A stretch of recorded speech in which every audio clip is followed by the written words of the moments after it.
Good morning friends, welcome to shorthand smart learning. आज की dictation 90 शब्द प्रति मिनट डिक्टेशन, जो कि एसएससी आरआरबी जैसे सभी प्रकार के स्किल एग्जाम की दृष्टि से अति महत्वपूर्ण है।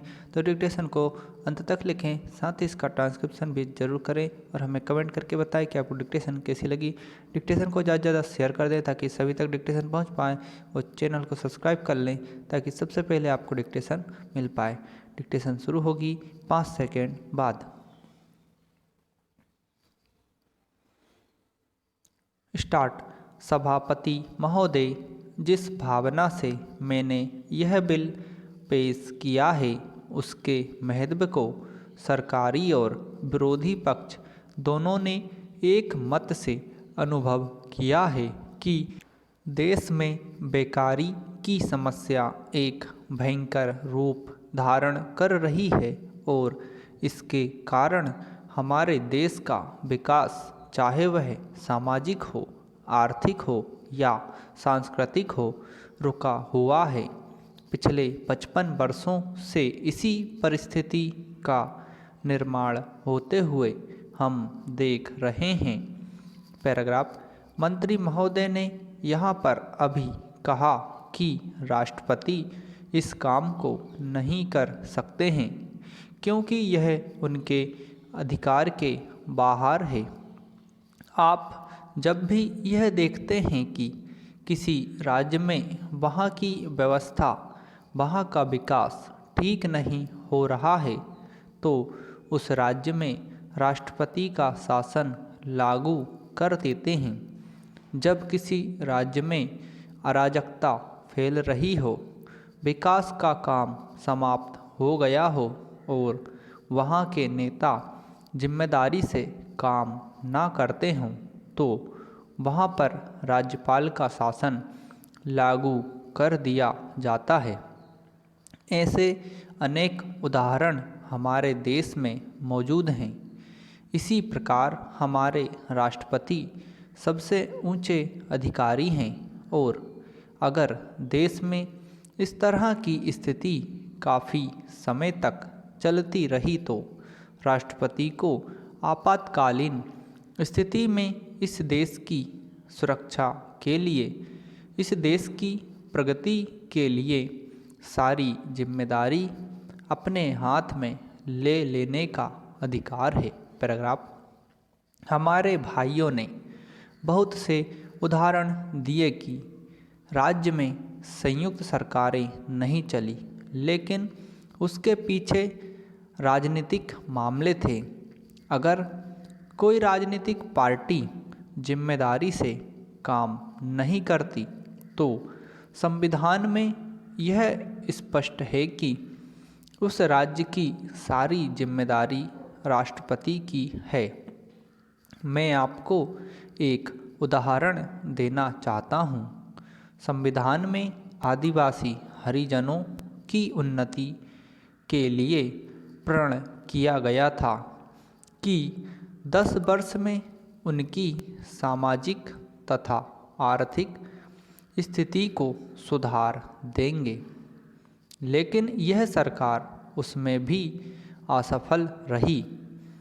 इस समय को 4 बार 10-10 साल के लिए बढ़ाया जा चुका है, लेकिन फिर भी उनकी आर्थिक और सामाजिक उन्नति नहीं हो रही है। इसमें यह सरकार बिल्कुल असफल रही है। पिछले सत्र में इस विषय पर सरकार के विरुद्ध अविश्वास का प्रस्ताव भी आया था।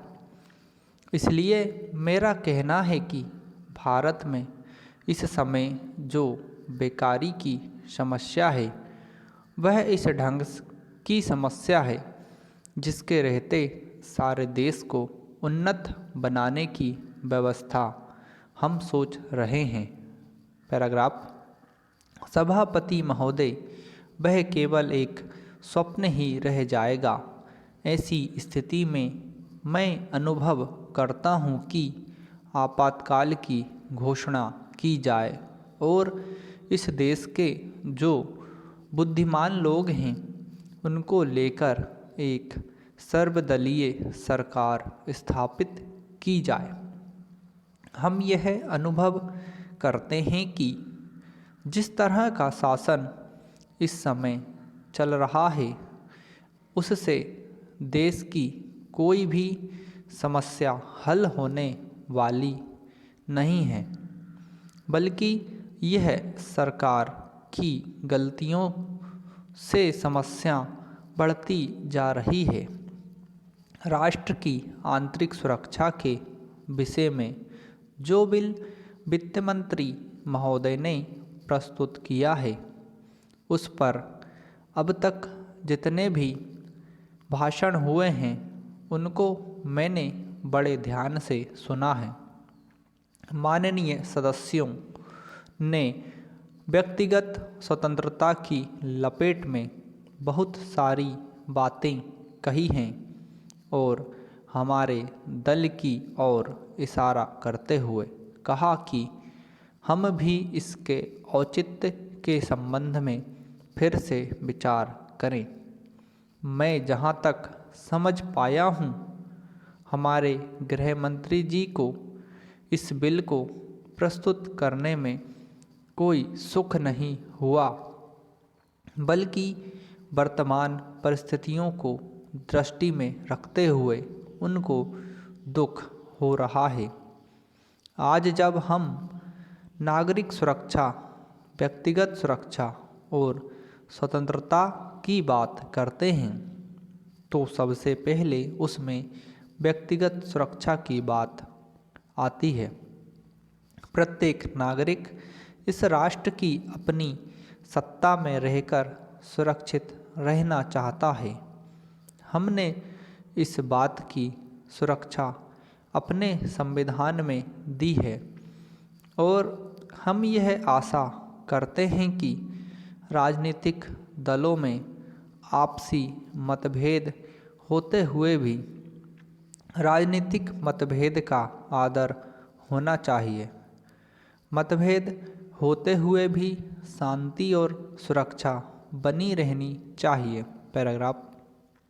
माननीय सदस्य पूछते हैं कि ऐसी कौन सी असाधारण परिस्थिति आ गई थी जिसके कारण आपको नज़रबंदी बिल लाना पड़ा।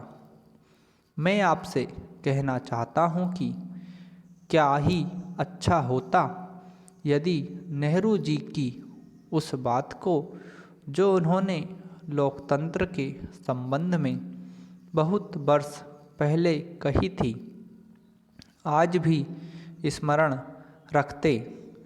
उन्होंने एक बार कहा था कि लोकतंत्र के संचालन और दायित्व निर्वाह में अगर किसी प्रधानमंत्री को बार बार पीछे मुड़कर देखना पड़े कि कोई छुरा तो नहीं भौंक रहा है, यह कोई अच्छी बात नहीं है।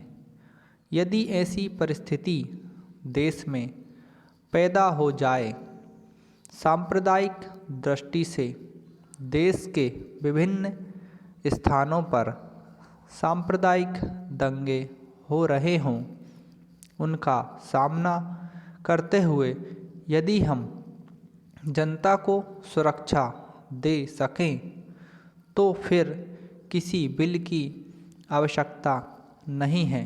समाप्त। दोस्तों, डिक्टेशन पसंद आए हो तो इसे ज़्यादा शेयर करें और हमारे चैनल को सब्सक्राइब कर लें, साथ ही बेल आइकन को प्रेस कर लें ताकि आपको डिक्टेशन रोज़ प्राप्त होते रहे।